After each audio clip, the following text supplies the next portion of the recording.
আপনাদের দোয়া এবং আপনাদের ভালোবাসায় আমার পরীক্ষা শেষ।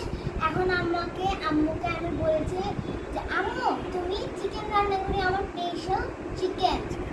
তো এখন মা আমার চিকেন বানিয়ে দিয়েছে, দেখেন কি সুন্দর চিকেন ফ্রাই, কি সুন্দর করে বানিয়ে দিয়েছে, আপনারা দেখেন।